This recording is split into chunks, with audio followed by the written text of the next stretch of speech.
Hello guys, hello Cancer. Welcome dito sa aking channel, Kapalaran 888. Welcome Cancer. Alamin natin kung anong messages, vibration, gabay energy para sa inyong lahat. General reading, so pwede kang makaresonate. Gamitin mo ang iyong intuition sa panonood.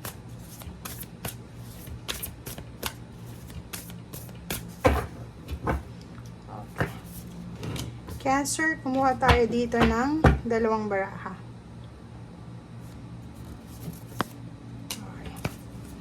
Okay, Cancer. Release. And number 2, High Priestess. Tube, sorry.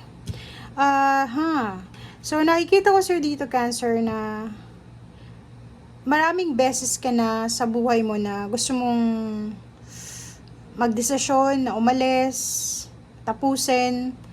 It's either relationship, it's either trabaho, it's either connection, or kano pa man. Or maraming beses ka na parang gusto mo nang alisin yung sarili mo sa isang sitwasyon na to or sa isang taong ito, like sa relationship sa work or family members o ano pa man, pero hindi ka makapagdesisyon. So, for the next 3 months, sinasabi ng baraha sa'yo dito na kailangan mong sundin yung sinasabi ng puso mo kaysa i-people please mo yung mga tao sa paligid mo para maging masaya sila kahit ayaw mo gagawin mo. Okay? So, dito sa barahang to, kailangan mong i-analyze yung situation. Okay? Wag kang, parang nakikita natin dito kasi na maraming beses ka nang gustong humiwalay. Siguro, relationship, gusto mo nang humiwalay or makipaghiwalay. Or sa trabaho, gusto mo nang mag-move on, gusto mo nang mag-resign, or ano ba yung, ikaw lang yung makakasagot nito, kung ano man ito. Gusto mo na ng balance gusto mo na ng endings, 'di ba? Kaso lang, yun na nga, nahihirapan kang magdesisyon. Okay, hindi ka makapag-say yes, makapag-say no. Palaging yes, parang ganun. Para maging masaya yung ibang tao. And kahit may problema, sinasabi ng barahan na nagpe-pretend ka na walang problema. So, sobrang stress ang pwedeng ibigay nito sa'yo. So, kailangan mong magdesisyon na sa ngayon na umalis, alisin ang sarili sa sitwasyon or sa mga tao na kumukontrol sa pag-asenso mo. Okay.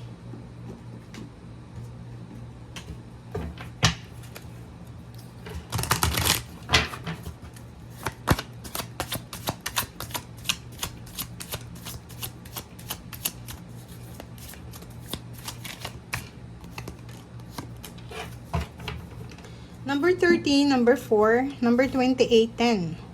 Diba?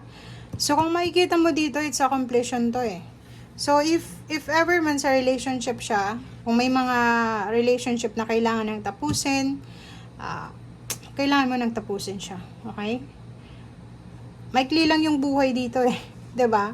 So, kung talagang gusto mong ma-enjoy yung buhay sa mundo, kailangan mong namnamin kung ano yung kagandahan ng mundo. Hindi mo mararamdaman yung sweetness, yung ganda ng mundo kung ang kasama mo ay sobrang toxic. Okay? 13, this 3 months na to, if ikaw ay isang parent, or kahit hindi ka parent, pwedeng adult ka, may mga batang individual sa buhay mo na nangangailangan sila ng guidance. So, kailangan mo silang bigyan ng guidance ngayon. So, maging aware tayo. Tingnan natin sa paligid natin. May mga tao ba na kahit may edad na sa'yo 'di ba? May mga tao ba na nangangailangan ng guidance ko, ng protection ko, or ng advices ko. So, yun yung kailangan mong isipin. Or kailangan mong tumingin sa paligid mo.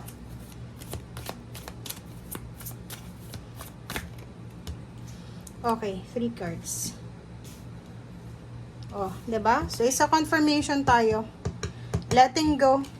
So, kailangan mo nang i-let go talaga, guys. Let go, emotional release. Number 31. So, 21. Kung gusto mong maging masaya, maging kontento ka sa buhay mo, mas less yung stress, mas less yung toxicity, kailangan mong i-close na yung isang situation na hindi na nakakapagbigay sa'yo, yung parang stress, yung palaging dala sa'yo. Okay?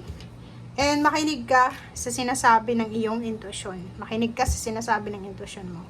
And ito naman na passion.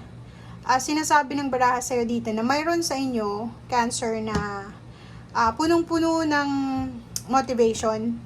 Lalo na sa iba sa inyo, may madidiscover kayo na like, yung hobbies mo, yung pinagkakaabalahan mo lang eh. 'Di ba? Yung mga ginagawa mong hindi mo naman napapansin, yung kung ano yung like pagkanta, pagsayaw, yung paglilinis ng bahay or kano pa man, and na-realize mo na pwede mo palang pagkakitaan, 'di ba? So etong passion na to, it's 8. Sa pera ganun din, sobrang workaholic ka, sobrang passionate ka, Cancer, sa pagtatrabaho. Okay? Nakikita natin dito na sobrang sipag mo sa next 3 months na to.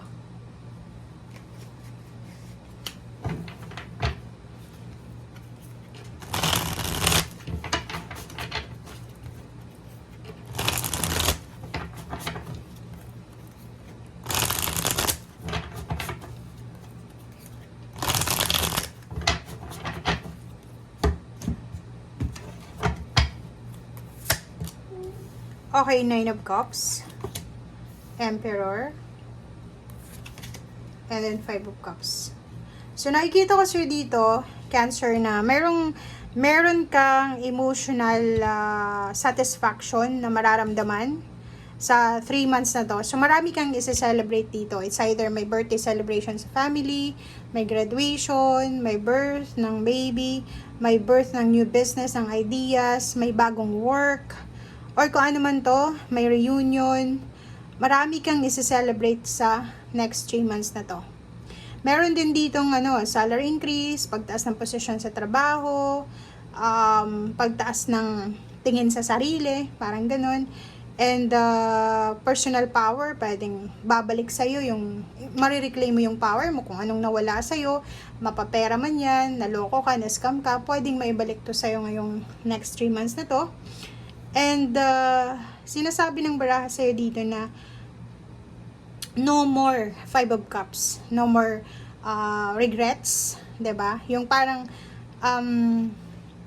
yung ginawa mong decision making sa past ay marirealize mo ngayon na hindi ka nagkamali. Okay? Prince of Disc, and then 7 of Swords. Kaso lang, Cancer, if you are single ka ba? Comment down below.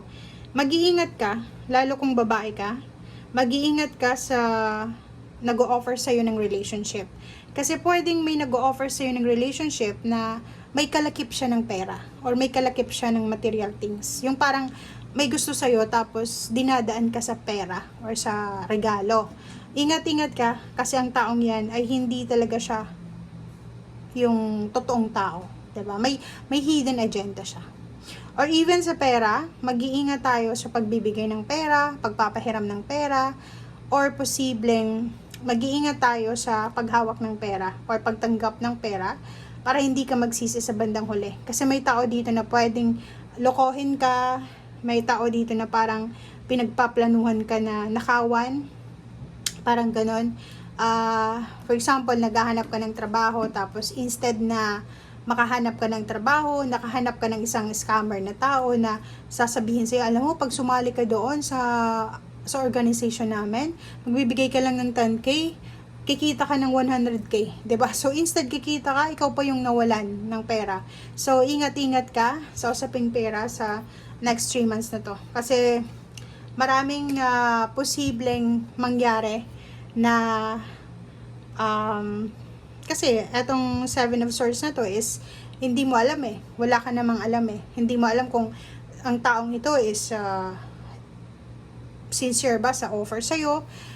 So, ingat-ingat tayo. Lalo na kung gusto mong umutang sa bangko or sa kung saan man na lending na company, ingat ka sa mga hidden charges. Kasi kung makikita mo yung Seven of Swords, intention to intentional na panluloko. So, baka maloko ka or baka kung ano man to na intensyon na nakawan ka ng taong ito na hindi natin alam kung sino siya.